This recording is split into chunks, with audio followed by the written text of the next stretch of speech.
I'm going to start by introducing myself. My name is Faye Yoshinaga, and I'm the Global Head of Compliance Monitoring and Surveillance at Janus Henderson Investors. I'm also the Managing Director of the Janus Henderson Foundation, a mental health first aider, and the co-lead of the mental health community of the Diversity Project. If it's not clear by all of those things that I've mentioned, community is extremely important to me. And one of the reasons why community is important is that it helps us to um, helps our mental health, and being part of a safe and welcoming, positive community is vital for our well-being. It certainly is for mine. We thrive when we have strong connections with people and when we have so many supportive communities, which remind us that we're not alone and that we are seen and heard and we matter and we're valued. Today, I'm joined by an excellent panel to discuss the topic of community, and I will hand over to each of them in a few seconds to introduce themselves. If I start with you, Carissa, do you mind introducing yourself? Sure thing, and thank you. I'm delighted to join this conversation. So I'm Carissa Bubb. For over 25 years now. Ooh, makes me old. I've been working globally as an executive and organizational coach with organizations of all sizes across all sectors, many in financial services, from some of the largest corporates and household names to fintech startups and impact investors. And I support leaders and senior teams largely to strengthen connection, deepen collaboration, and grow together through change. And in that, I've been really fortunate to partner with CEOs and founders who genuinely want to create and shape cultures where they foster a strong sense of internal community so that people feel connected, not just to the work that they do, but to each other. And even with that, I've seen time and time again just how much anxiety and stress people hold, often very quietly, as we said, that loneliness. And that's why I'm really passionate about cultivating this connective tissue between us. I think it's absolutely vital. It's what holds us in our darkest moments, as we said, and what helps us step into our highest selves. And earlier in my career, I was a broadcast journalist with the BBC, with ITV. And there I really saw again how storytelling can help, to break stigma and build bridges across difference. And so today I bring that sort of system-inspired leadership, facilitation, and communication to help organizations build culture of closeness, psychological safety, and that shared responsibility that helps everyone to thrive. And I'm delighted to be here. Thank you, Carissa. And Andrea, if I go to you next. Thanks, Faye. Hi, everyone. My name is Andrea Morales. I am a compliance analyst at Janus Henderson Investors. I am also involved as an ERG lead. I am the co-lead of the Hispanic Latino Professional Alliance over here in the London office. I am originally from El Salvador. I've been in London for a little bit over a year and a half, and I think the biggest part of my transition to London and the biggest success factor in it has been the communities in my life. And this is one of the biggest reasons why I wanted to be part of this panel. And I want to thank you, Faye, for making me a part of it. I'm honored to be a part of this today. Thank you, Andrea. And Becky? Thank you, Faye. My name is Becky Doe. I am currently the Global Head of Sales Promotion for HSBC Asset Management, and I'm really delighted to be here from not just only from a personal perspective, and hopefully can share some of my lived experience on mental health, but also from a global organization perspective, what we can do to help one another. So in addition to my current role, I also co-chair the Ability Workstream within asset management. And prior to that, I was the co-chair of the Ability ERGs within the UK for all of HSBC colleagues in the UK. I am an accredited mental health first aider. I'm also a certified level 5 coach. And I think, similar to what Carissa was saying, mental health is part of life. You know, mental well-being is what everybody experiences. I am a proud mother too, and a reasonably proud Man United supporter, which you could argue that maybe that's why I need mental health support more than ever before currently, but I won't go into that in more details. But delighted to be here, and really, really great to be sharing some of the stories with you guys. Thank you, Becky. Definitely cracks me up there. As a fellow Man U supporter-ish. And Andrew, introduce yourself. Thank you. Well, just to add to the mix, I'm a Spurs supporter, so we're sitting even lower than Man United in the table, but still somehow both of us are in a European final, so we'll see how that goes. We might not talk to each other after next Thursday, Andrew. Yeah, might not. But yeah. For my sins, I'm a Spurs supporter. Part of that is because I'm originally from London. I currently live in Belfast and been here for a number of years.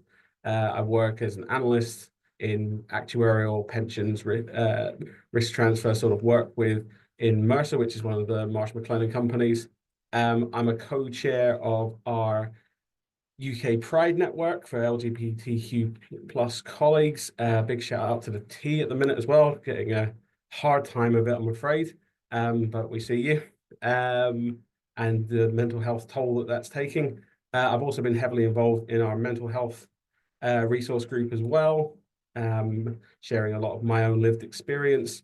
I also am a mental health first aider, have been for a number of years, and it's been very rewarding to be a point of contact. I found actually that it's been the most influential thing to really be the person on the floor who's going out and engaging with people, because no one ever comes to me because my name's on a list. They come to me because I've talked to them already.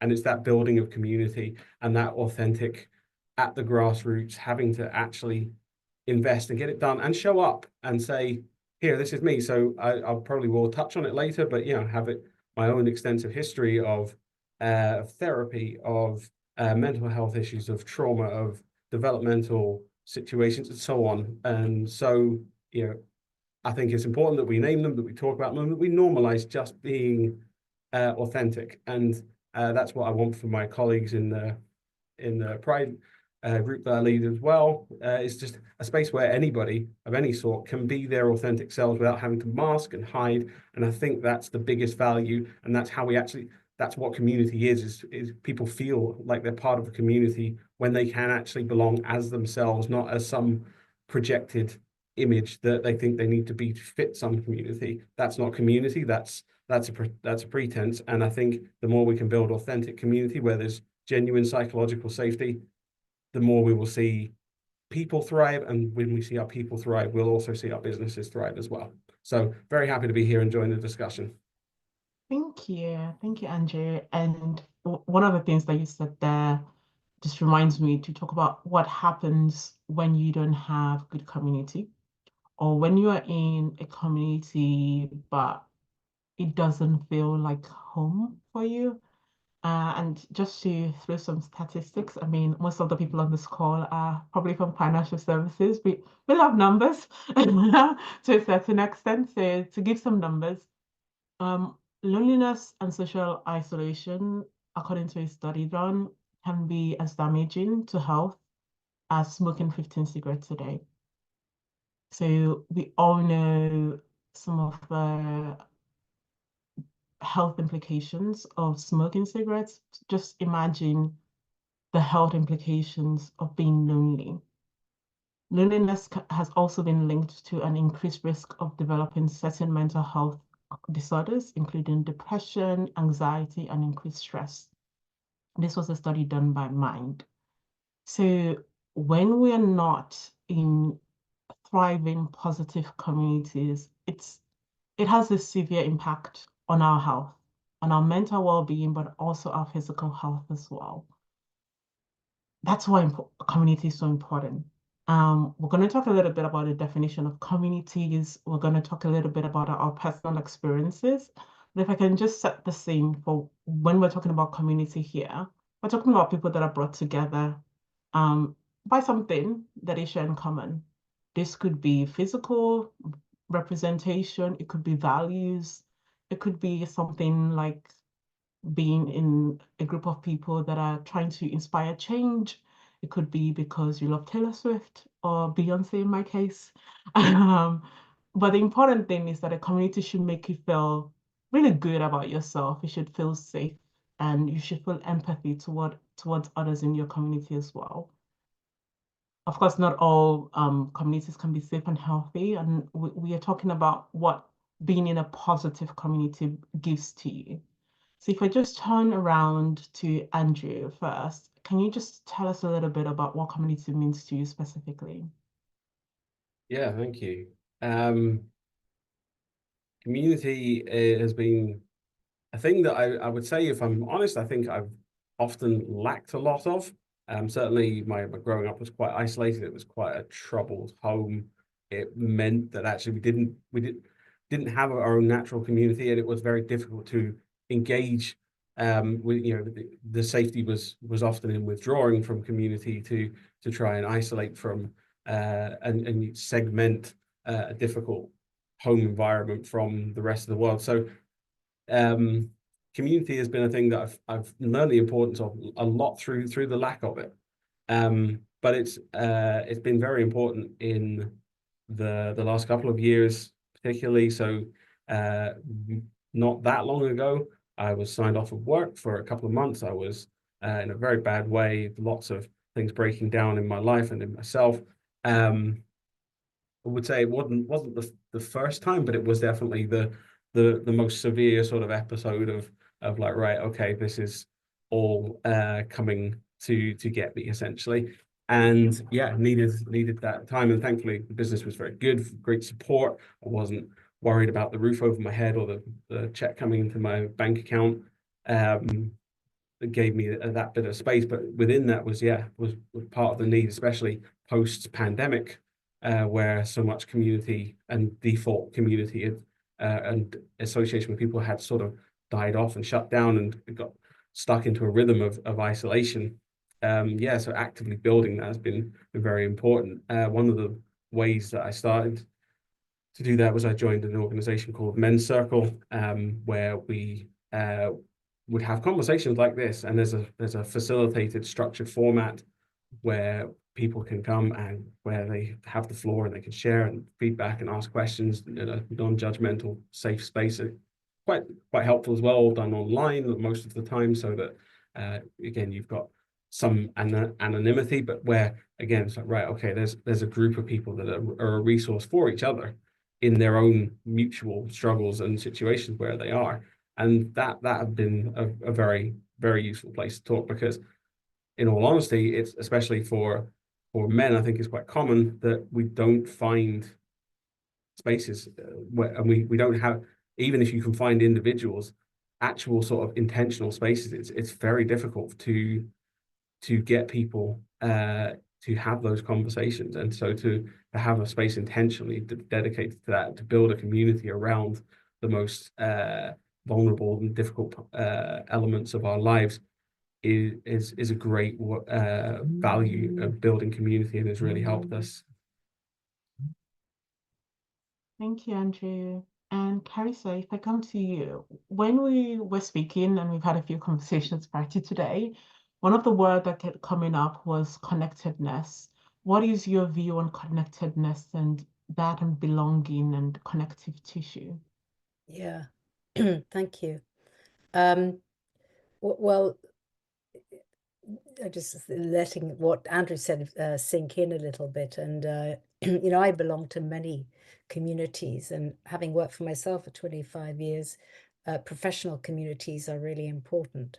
And again, since the pandemic, the whole hybrid working and connectedness. I mean, when I think of belonging, we are creating a sense of fostering a sense of belonging around, as you said earlier, shared values, something that is, there is a sense of a shared identity. And for me, connectedness is a state of being. It is the quality that allows us to embrace difference. It allows us to have, it's sort of like the connective tissue, if you want, that a living system needs to stay adaptive, strong, resilient, healthy. And it doesn't mean that everybody has to share the same values. It means that we need to deeply respect the individuality, the I, and also accept that there is this system, there's something that we belong to, our humanity, the life itself, if you want, that is going through us. So connectedness for me is it's a state of being. It's an equality rather than just something that you look to cultivate, belonging around a shared values. That would be my sense of the what if we had to say a word. I read somewhere else recently, there's somebody from Corn Ferry, I think the CEO, put out a piece just last week about connectorship. You know, do people know how to create connectorship? And for me, it's that, how do we cultivate this sense of connectedness?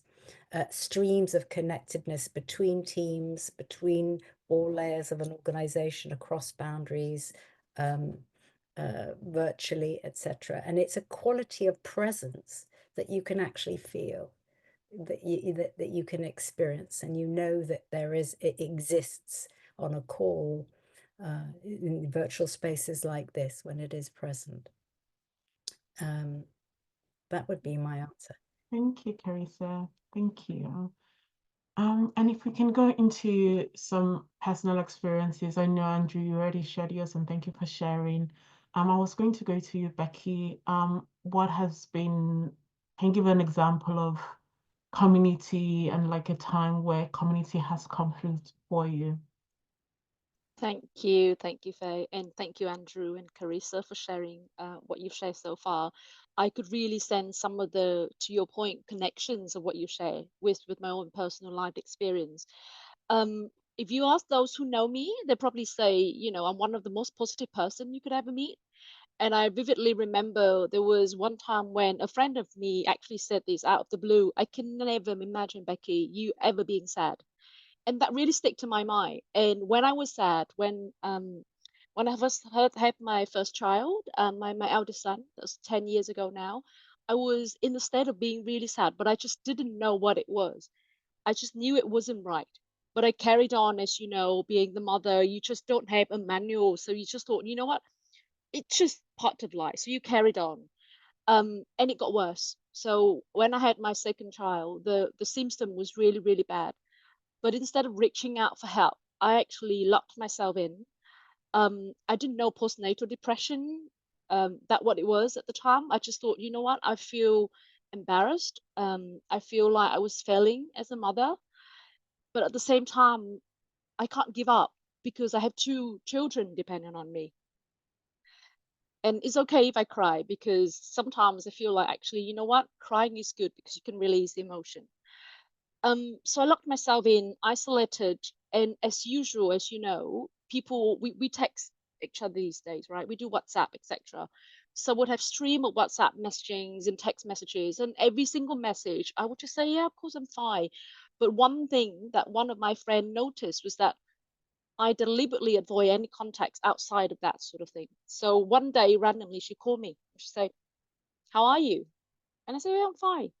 But she insists on asking and asking, and I think at that point I then burst into tears, and I thought, actually, you know what, I am not fine. And within that sort of, you know, and I could vividly remember even where I was there at the time, all she did was just listen. She did not say a word. She didn't offer the solution. As some of the closest friends that I did was, why have you tried this? What about this and that? And all she did was, look, have you reached out for help? Did you know that HSBC have Bupa health support, that you could reach out, but not only reaching out for someone professional help, you can actually choose who can help you with, because it's all back to everyone's point today. It's all about that connections, because sometimes when you connect to the right person, you can almost pour your hearts out and sort of, you know, being really authentic yourself without feeling judged. So it took me aback a little bit. It took me quite a while to actually reach out that phone call to a Bupa counselor at the time. And I went through 2 different Bupa counselor to really find the right person. And very surprising to me, it was a man. So the first 2 counselor that I had a chat with, because they could really connect to what I was going through, funny enough, very often they try to sort of sway me into the direction of, have you tried this? Have you tried that? Or what about this? It worked for me before. When I'm connected to the third person, the psychiatrist, all he said was, have you thought about your husband's perspective? Have you thought about your children's perspective? And that was really the lightning bolt for me, because then I realized actually I was just keeping that all to myself. You know, I had help at home, but I feel like a burden because if I speak to my husband, you know, blah blah blah. So that point for me was all about that connection. You know, it doesn't have to be you connect with someone that's similar to you. Sometimes hearing from someone with a completely different perspective really helped pull you out of that sort of vicious circle that I thought at the time I was going through. And since that moment on, I made a point to myself that actually, you know what, I want to be part of that ERG that helped me going through my, you know, a really dark period, so that I can help other people, not just from a HSBC perspective, but speaking publicly about mental health, speaking publicly about actually reaching out for help before it gets too late. And luckily for me, it didn't get too late, but it's very much a common trend of people feeling, you know, I'm not that bad, so I would reach out for help. Thank you, Becky. Thank you for sharing that. Really powerful. And I just wanted to go to you, Andrea, as well. In the introduction, one of the things you talked about was moving countries. And sometimes when we move countries or transition to new roles or do something very different, or maybe the pandemic happens, we get cut off from the existing communities that we had built, or it can seem like we're getting a little bit cut off from the existing communities that we've built. So transitions are a time where community is extremely important, but sometimes it takes a while to build them. I was just wondering whether that was your experience, and also like how did that go, and how did you go about building or retaining or keeping the community that you had? Like how did the transition happen, and what were the key things for you? Yes, thank you, Faye. And thanks to all of you, Carissa, Becky, and Andrew, for sharing your experiences. For me, I think community has been both a challenge and a gift. Moving around a lot, especially in my 20s, I've had to learn how to build community from scratch, learning that the relationships that I had built and the groups that I had established, they were still going to be there, but I was going to be miles away from them. And it was like, okay, now you're starting from scratch. You don't know what you're doing or where you're going. You don't know anyone. So it's like a mix between trying to get your life together after leaving everything behind and finding that support, but you feel like you're scrambling around trying to appear as like, oh no, I have everything figured out. It's okay. Like I know what I'm doing. And I think that was extremely challenging for me, and I didn't realize up until a point where I was like, I am extremely exhausted and burnt out. And I think I was like struggling a lot with anxiety. And I share this because I really relate to what Becky was talking about. I think you get to a point where you have no idea how much you're struggling with something until someone's like, are you okay? Like, you don't seem okay. Like someone else starts to notice and you're like, no, yeah, I'm fine. Everything's okay. Everything's great. Like, what are you talking about? So I think just as everyone else has said, I'm a huge advocate for finding that support, finding those communities, speaking about mental health and saying it's okay not to be okay. Even, like as cheesy as it sounds, like it happens to everyone, and you don't realize how much like connection you're craving until you like you stop for a second and you say like, wow, I've been really isolating. I haven't talked to my friends in a while. It's already hard to be far away from them, but if you are like actively isolating and saying, no, I don't want to talk to anyone because I'm just like struggling, I'll figure it out, pull myself out of it, and then everything's going to be okay.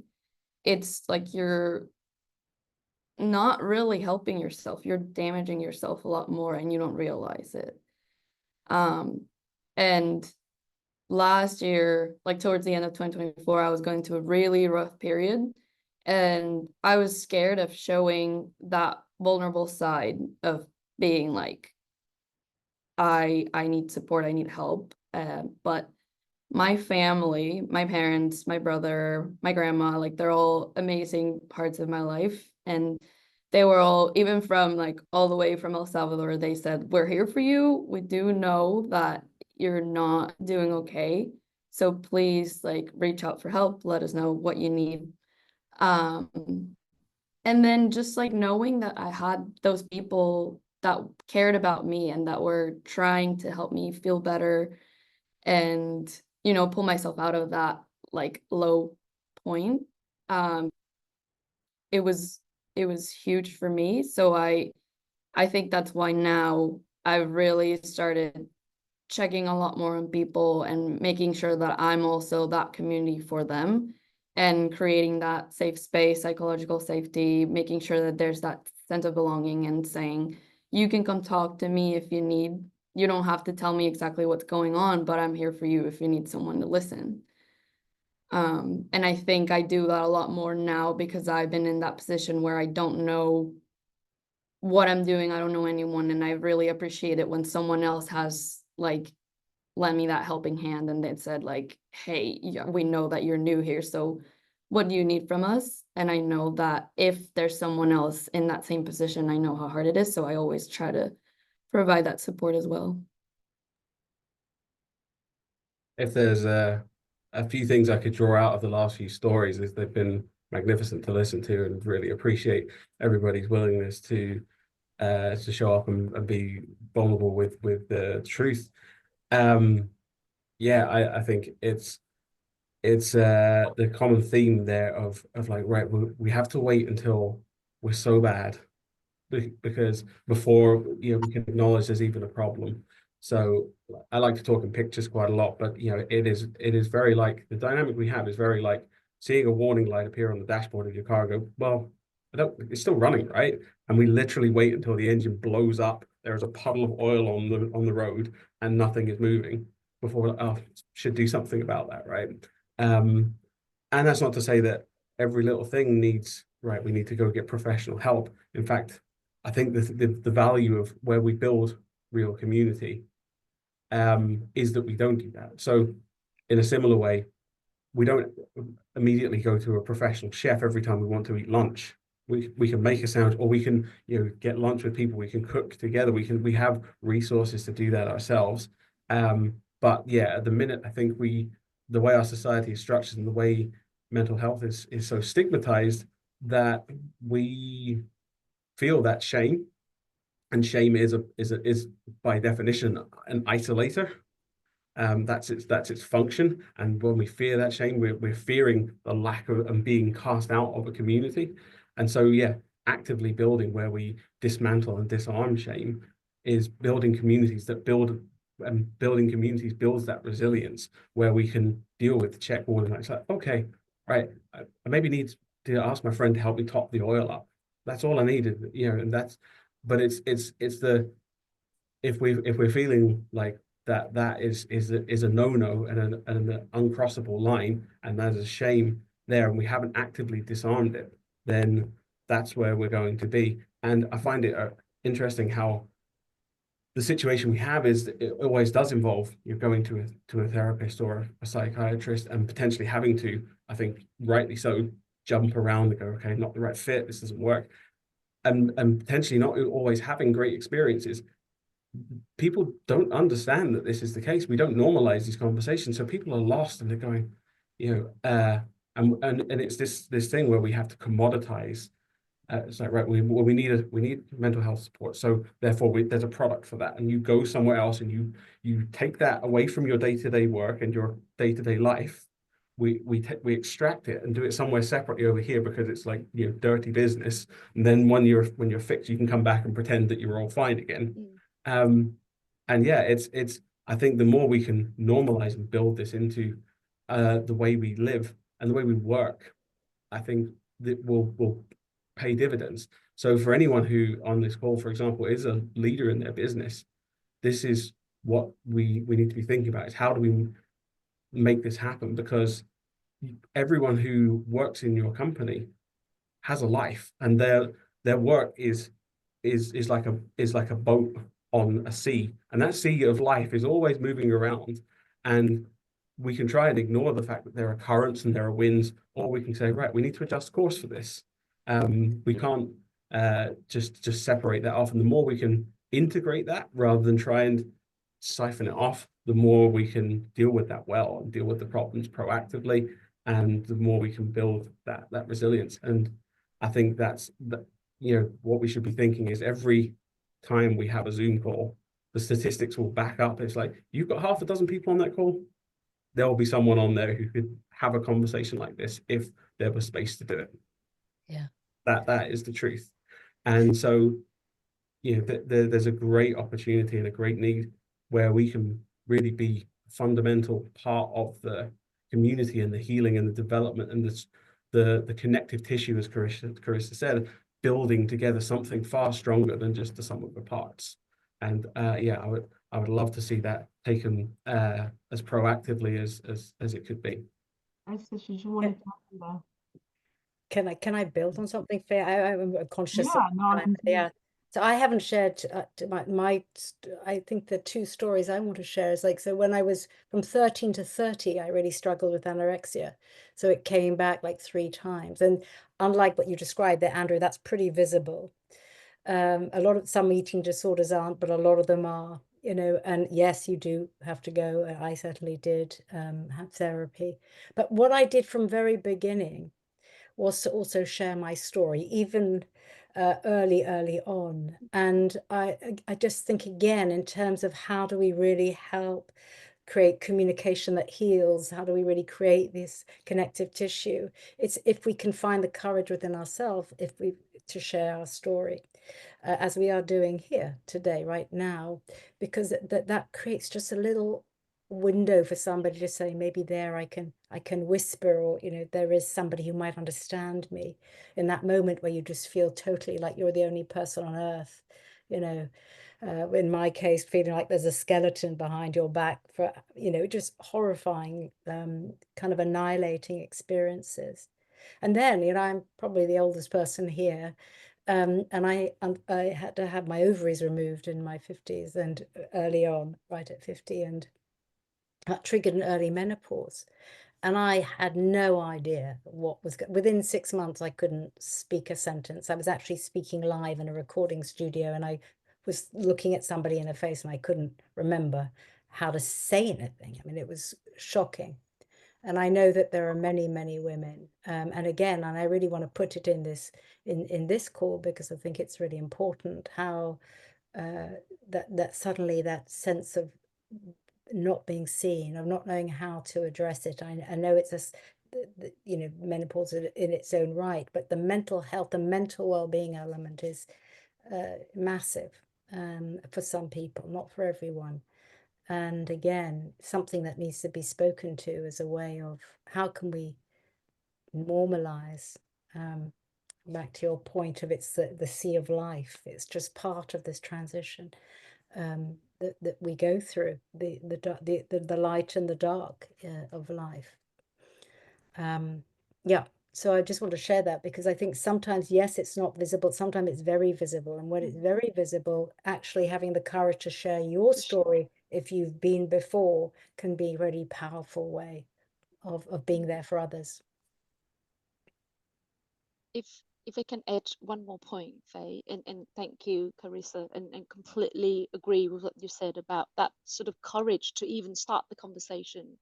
One thing I think as well is really key for both the person who's going through a challenge, but also someone who's listened, is that community or support doesn't always equal to solution. And I think if you can manage that expectation from yourself, but also if someone share that story, just listen, and I remember listening to a Simon Sinek podcast recently, and the words that he used is, look, and I think Winnie the Pooh might have said the same, I just sit in the mud with you. I'm just gonna sit here and we can see the things go through. You can tell me how you feel, and I won't offer a solution, because the solution I might be offering you might not be the one that fits with you, because everybody's different. And I think if we ourselves can manage our own expectation, actually, you know what? It would just be good to be connected with someone. It would just be good to talk it through, to sit it through, and then we do about the solution afterwards. I think that would be helpful, because to your point, Andrew, earlier, one of the things I remember going through the first sort of 2 or 3 counseling sessions, I'm like, after 3 counseling sessions, I'm not feeling better. So it must not be working. You know, what's going on? Maybe something's wrong with me that can't be fixed. And I think that expectation needs to be sort of built in our own mind, but also when we help someone that's showed that vulnerability. And I think Brené Brown has said a very, very famous podcast on empathy is do not try to silver line it. Just sit. Can I share a resource that helped me a lot, since we're all sharing resources? I was listening to a podcast the other day, and they were talking about connection and conversations, and they mentioned that a brief, focused conversation can be very beneficial for mental health and emotional well-being. And they said that it's been proven, there's studies around this, that an 8-minute long conversation with a friend or someone that you trust can really help you. So, you know, a lot of times you reach out to friends, and I think this has happened to me before. You reach out and you're like, hey, do you have time for a quick call? And they're like, sorry, I'm at work. Sorry, I can't. Like, I can do like maybe over the weekend. Everyone's busy. But they were saying that maybe you can have like a quick little code sentence that says, do you have 8 minutes? And then you share that with people that you really trust, people that you know you can talk to about not necessarily anything, but people that are going to listen. And if they hear that, do you have 8 minutes, or if they read that, they know that you need a person to talk to, and they're going to be there for you, and they're going to give you those 8 minutes. And that can definitely do a huge difference. I've started using it, and like my support system knows, like, do you have 8 minutes? And you don't have to drop everything you're doing, but you can take 8 minutes a day out of a meeting. Sorry, I have to take care of something real quick. I'll be back in 10 minutes. And then you've helped someone that's struggling. So I think it's helped me. So I wanted to share it with everyone, and maybe that can open the conversation or the dialogue for people that are, and it could be very useful, I believe. Thank you, everybody. I mean, that has been so helpful just for me, and I've just sat here just sometimes scribbling down notes just for things for myself to remember. But also, I've just been so moved by all the stories that everyone has shared, and also you just jumping in, and like even here, I feel like there's a community building, like you're genuinely listening to each other, understanding each other, seeing yourself in one another, and it takes, sometimes it seems like it takes a lot to build community, but sometimes you realize that, you know, we're all one. And I'm not trying to do this in a kumbaya kind of way, but you know, we're seeing each other, and there's even a sense of belonging that I'm starting to feel just by listening to you all, and just knowing that I'm okay. And sometimes it's not all in my head, and it's okay to feel not okay at times. So thank you all for sharing that. I just wanted to take a different direction a little bit, just because of one of the things that Carissa mentioned. Carissa mentioned menopause and impacts that that can have on mental health. And I just wanted to go, it's not necessarily how I've scheduled it, but just wanted to talk about intergenerational differences as well, which obviously menopause is one of them. And good to you, Andrea. Like when we were discussing, you were explaining that, you know, finding community can look different depending on where you are in life, and like there might be intergenerational differences, there might be things like social media. Did you have like 1 or 2 sentences you want to say on that? And then I'll go back to the organization perspective. Yeah.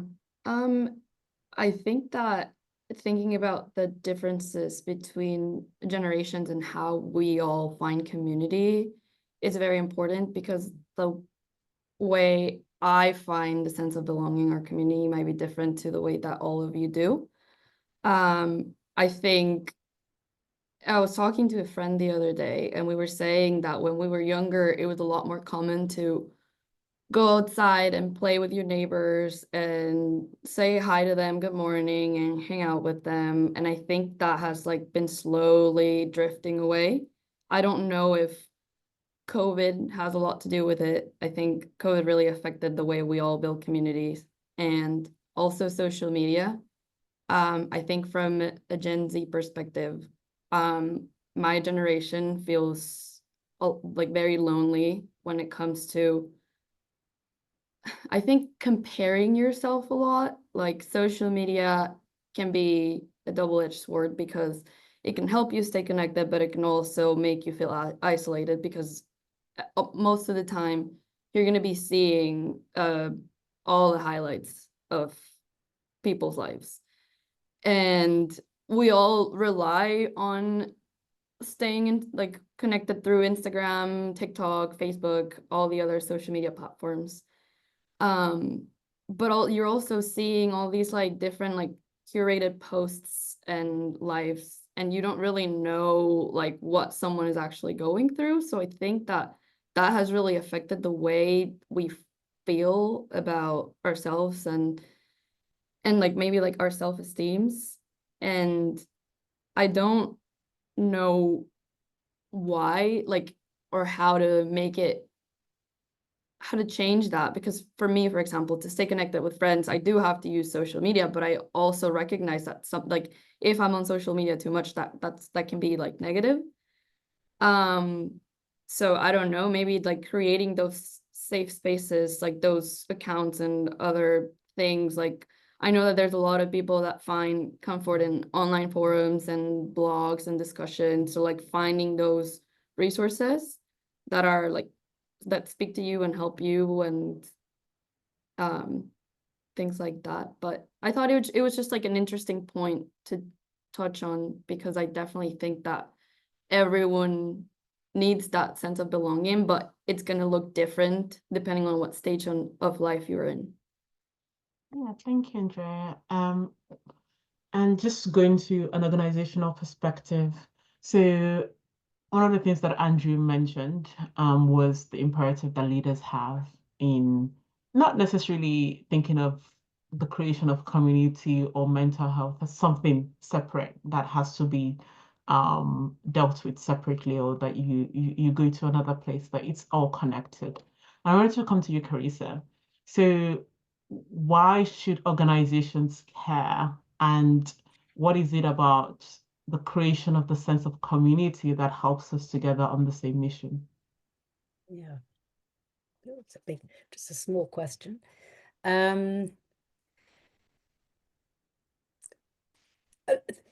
The world has gotten faster and faster and faster. You know, it's more and more complex, and there's always a lot to do. You know, and we get really good at being human doings, you know, where we jump online now. It's so easy. As Andrea was just saying, it's so easy to be connected, WhatsApp, bing, bang, bong, whatever it is. And we think we are connected. We think we are together. And we're not. We've all just crossed a threshold from something we've done into a new space. And we haven't really landed. It's a very coachy word, landing. How are you landing? We haven't really yet created the resonance, the emotional attunement, which cultivates the psychological safety that we know is the foundation for people to be able to be vulnerable, to be able to be open. We're in our heads, or we're not even embodied very much. We're not certainly in our hearts enough. So for me, one of the real reasons why it's so important to cultivate community and help build communities within organizations is because it's not just a meeting, you know, it's not like we're just going from meeting to meeting to meeting. These are actually live spaces for genuine connection, to be kind of the reconnecting to ourselves, to each other, and to whatever else is there. There is an energy that needs to be, we need to be conscious and intentional in our relationship. And if we do community right, we bring that consciousness to it, we increase the awareness, we begin to sense that it's not just me. Oh, there's this other life force that I'm part of. And that can feel very overwhelming if we don't know what to do, but it can also feel very safe, this I to we. You know, organizations are all about people coming together to produce results, to make something, to have ideally a positive life enhancing impact. Including, you know, being very profitable if it's a for-profit organization, but it is also about contribution and making a difference. And I don't think, I think wise CEOs, the best CEOs I've worked with, and leadership teams, not just, understand that you need to create these touch points. You need to really think about how you create spaces where people can kind of really tap into their shared humanity, and that we can be all in with life, and get out of our heads and really be, you know, we talk about presence, really have the presence to be with whatever life throws at us, because it's always an invitation, right? We're always being invited to respond whatever comes to us, and rather just react out of fear, I'll start to cultivate the conditions for people to respond choicefully. And so the power of our connection, and our connection to ourselves and to each other, is absolutely crucial to create healthy organizations, you know, and healthy people, you know, the well-being of all. So I don't know if that answers your question immediately, but for me, it is how do you create an invitational space where people can genuinely feel the compassion, the care, the empathy, the curiosity, the kindness, etc. And it doesn't take a lot, actually.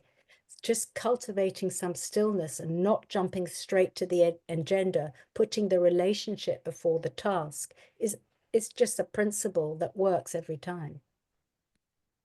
Yeah, I really resonate with that, Carissa, and the perspective that, so we like to generally, and especially in my sort of business, like to quantify things, and leaders obviously, you know, want to be able to tie action to result and so on. And there's a degree to which we can do that, and the degree to which it's like, actually, the more complicated the problem, the harder it is to tease it out, and it takes wisdom and insight, and principles and values, and this is where wisdom comes from.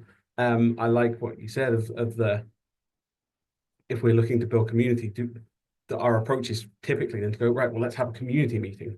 And then we block off a bit of time. And it's, I think we need to start thinking about it less of a what and more of a how. That it's not that we have another product or another service or a meeting or agenda. It's this is the how under which we do all of the other things that we do through the 8 hours of our work day or whatever it is we're doing. It's that how that's got to be there, and that will be the thing that builds the capacity, as you say, to respond. One simple thing we can think of is, if we have any knowledge of the human nervous system, is that people under stress, essentially the layers of their brain, you know, shut off, because the more stressed we are, the more our physiology is wired to say, don't think, don't engage in your critical thinking. You need to knee-jerk react because you're under stress. This is like, you know, knee-jerk reaction time. And we can have businesses and organizations full of people knee-jerk reacting their way through the day. Whereas if we have the space where people and the community and the connection where we can actually engage the highest levels of our brain, suddenly weeks worth of knee-jerk reacting to problems can be fixed with one genius moment. Or you know, we get our best work done, and we build things, and we think things from a different angle, because we've allowed the space for our brain to say, okay, I can slow down a bit to be able to actually engage with those kinds of brain functions. And if we are truly serious about wanting the best out of the talent that we hire and the people that we work with, then we've got to give them the space to allow them to not just be working from a place of constant stress. Otherwise, they literally physiologically cannot engage those layers of their brain. You know, and 3 deep breaths will change your state. But we're talking about less than a minute sometimes. But although I have really been experimenting with silence in a positive way, just to reduce, you know, but it is the qualities that you bring. It is very much about the how, as you said. Yeah, thank you.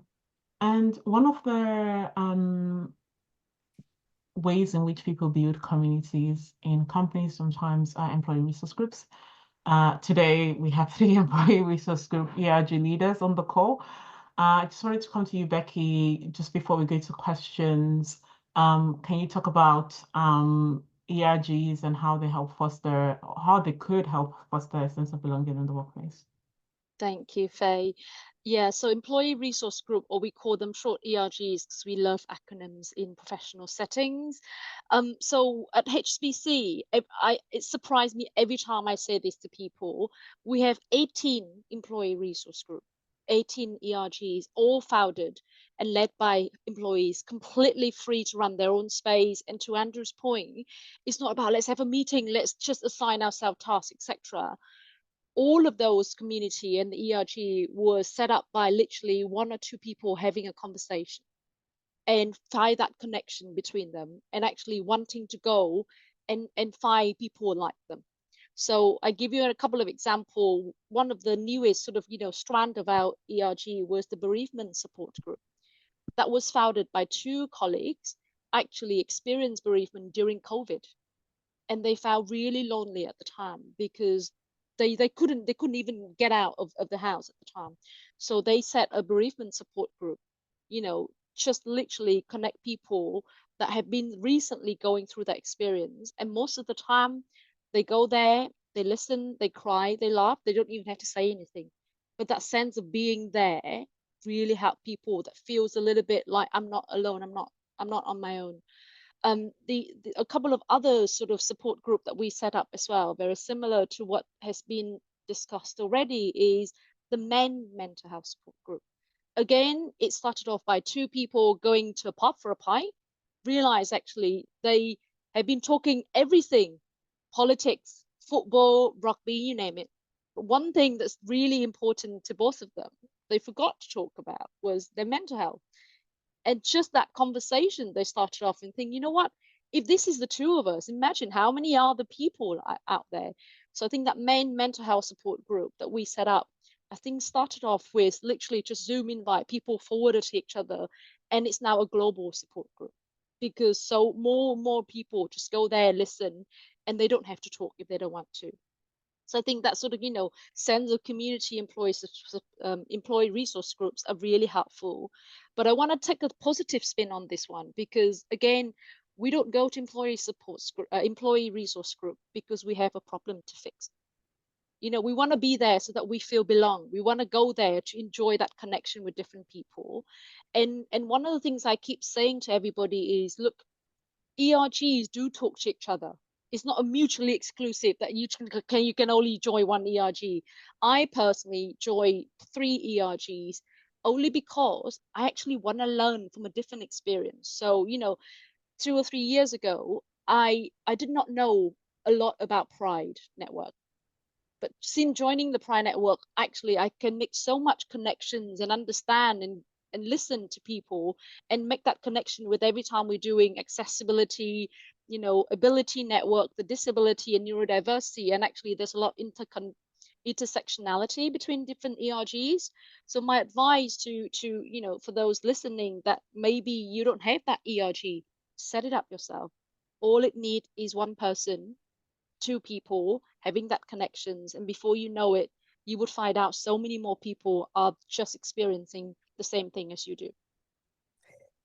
Becky, can I ask a question? Do you have like any ERG which is around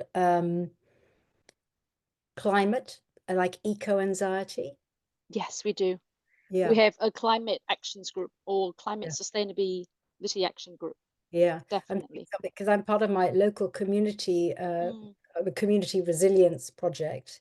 Yeah. And there's a real call for, I trained in actually in climate cafes and how you run a climate cafe, a bit like a grief cafe you mentioned earlier. Oh, wow. But it is, and it's just this process, a very simple process, but it allows people just to share their feelings and thoughts. We're not trying to solve anything, but it is this thing about sharing your story, how you're feeling. And Andrea, you know, the understanding of different generations' response to this. But I'm just curious. I'm interested in whether that exists in any of your organizations. Thank you, everybody. So before I round up the call, I just wanted to go to each person, and if somebody has joined us and is either thinking, okay, I don't have community, or how do I build community, or from a leader's perspective, so any perspective you want to talk from or to talk to, what is the one thing that you want people to take away about the importance of community? And I can come to you first, Andrew. Just summarize in Yeah, you said the kryptonite word for me, summarize. Uh, I'd usually take 15 minutes. I think the thing I would say is that you're going to have to try it. The reality is we have a world that around us in most cases that is often not built for community, or community can be very conditional. So exclude people based on, you know, if you are this certain category or you offer this or present this, then suddenly the terms change and now you're excluded.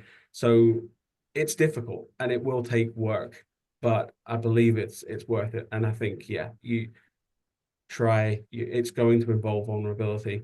And certainly if you're a person who feels like you have community, or you are in a stable place, be more the person who is offering and extending that community. That's going to be the thing that's going to make the difference around you.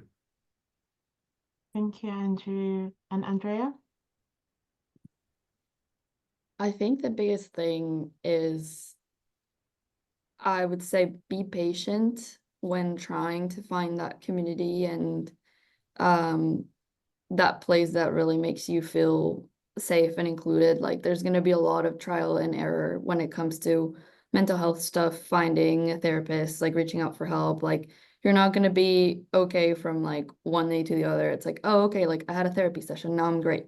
Like, that's not really how it works. And I think that's how I wanted it to go for me when I first started asking for help. So if this panel, and hopefully it has encouraged someone to go and reach out for help, just like be patient with how things go and just know that things do get better, and finding these resources and the communities can really make a huge difference for you.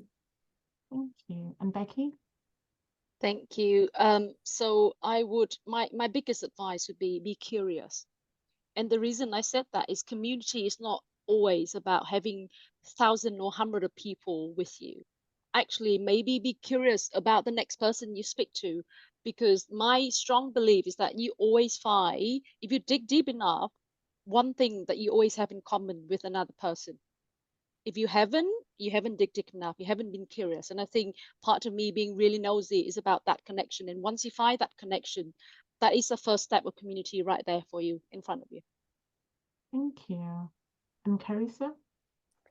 Yeah, well, I love what everyone said. I think it's this relational, the fabric, the livingness of it that that we want to feel your way into. There's something that is breathing and alive there, and that the alchemy that is possible, you know, the generativeness of people coming together.